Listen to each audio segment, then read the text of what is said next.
2020 has definitely been one different college football season, but one thing remains. Alabama's in contention for another national championship, but still some work to get done, of course, in the SEC. We got Gary Harris on the line from WVUA Channel 23 in Tuscaloosa. Gary, how you doing? Good afternoon, Mark. I'm well. Like you said, it's been a different kind of season, but we're hanging in here, and we can see the finish line. Hopefully we will reach it. Yeah, some things don't change. Alabama's undefeated. One more game. It's not the Iron Bowl. That one's in the past, a 29-point whipping of Auburn. So it's a game against Arkansas. And before we really focus in on the Tide, I got to think as an SEC guy that you're finding a little bit of pleasure in watching Arkansas bounce back, show a little bit of life, a pulse under Sam Pittman. The program's really been dead for a couple of years, but they've had a fun season to watch. You know, I really am. I'm like everybody else in the SEC. It's a feel-good story when you consider that Chad Morris went 0-16 in 2 seasons in the Southeastern Conference. They hadn't won a conference game since 2017, and the guy's 3-6, but he's in contention for SEC Coach of the Year for good reason.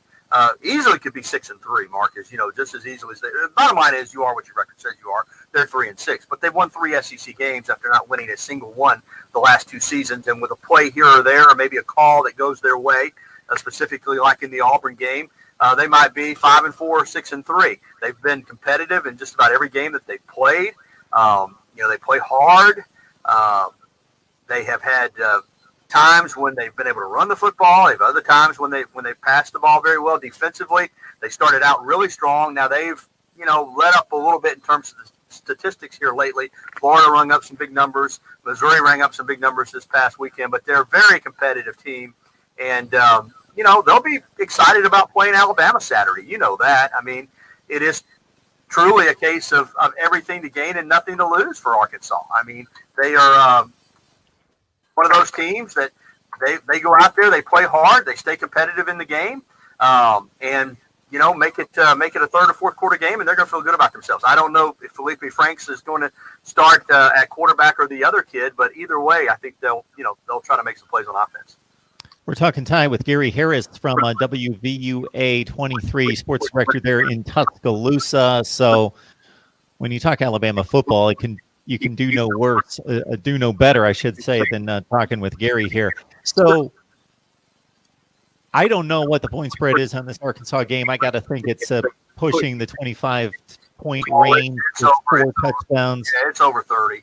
Okay, it's over 30. I was leading into what was brought to my attention just a few minutes ago, Gary, is that the line for the SEC championship game is 14 over Florida, which Florida's playing lights out. Of course, prolific offense, that seems a little high, but when you consider a 28-point win over Texas A&M, 29 over Auburn, 17 over Georgia, maybe it's not inflated.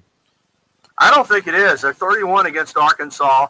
Alabama's covered a large number of these lines, and you got to remember, Mark, that you've got to set those odds makers are setting that line to try to generate play on both sides. Ideally they like 50-50 because that guarantees them with the juice to make money. So if you set those lines with Alabama, let's just say they had set that LSU line. Of course, they'll adjust it as it goes, but most people thought that line would come out at maybe 22 or 23. It came out at like 28, went all the way to like 29.5 or 30.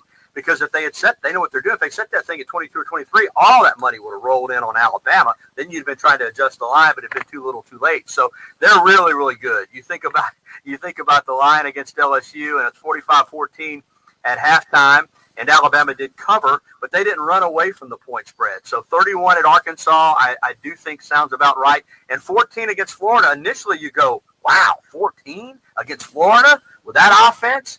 But then when you look at Alabama, think about it. Again, if you're trying to set it from an odds maker's point of view, you can't go too low with that line. You've got to get it up high enough that you're going to generate some play on Florida. So they set it at 14. And to be honest with you, Mark, that's probably about right.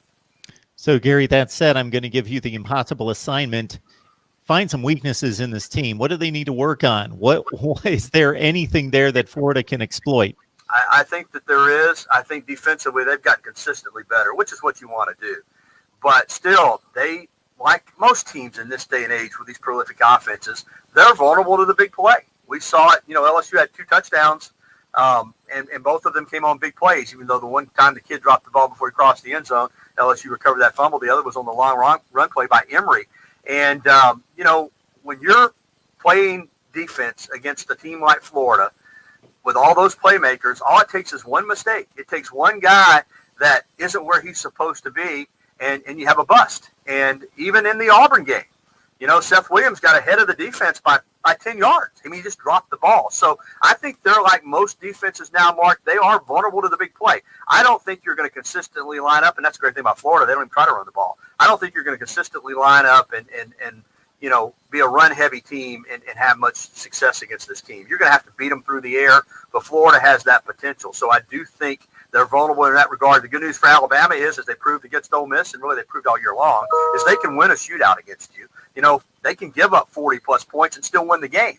That's what makes them so hard to play against, is they can beat you in a lower-scoring game, they can beat you in a higher-scoring game, or in most cases, they just blow you out. And so, but I think Florida brings enough to the table offensively that they're going to get some points against Alabama. There's no doubt in my mind about that, Mark. The question is, can they slow down Alabama enough to, even with them scoring on offense, to keep that game competitive? We'll just have to see. Offensively, there are a lot of weaknesses for Alabama. One weakness is they lost Jalen Waddle, who might have been the most explosive player in the country. Now the most explosive player in the country might be Devontae Smith, his teammate. So they've still got weapons. You got Najee Harris. I think you've got three of the best players in the country at their positions on one offense. Mac Jones is certainly one of the best quarterbacks. Najee Harris, I think, is the best running back. And I think Devontae Smith is the best wide receiver. You add in a dominant physical offensive line that can pass, block, and also control the point of attack for the running game. You throw in some guys around them like Mechie that can make play. The young tight end Billingsley starting to make plays. And you just pick your poison. I mean, I just would, and I'm not a football coach, but I can imagine defensive coordinators just have nightmares trying to come up with a game plan and a way to scheme against this Alabama offense. And the good news for Alabama is, unlike most other years, Reichert hasn't missed a kick, a field goal, or an extra point. And the punting, now that's an area where they're not great. Good news is they don't punt that often. Coverage-wise, they're terrific. Return game, even without Waddle, they're good. So not many weaknesses on that football team. Gary, we appreciate you making the time for us. We know between games and conference championship coming up and, of course, all this recruiting, you've got all sorts of stuff on your plate. So we thank you so much. Well, it's always a pleasure to be with the voice of college football, brother. I tell you that. You do a great job, and I appreciate you having me on.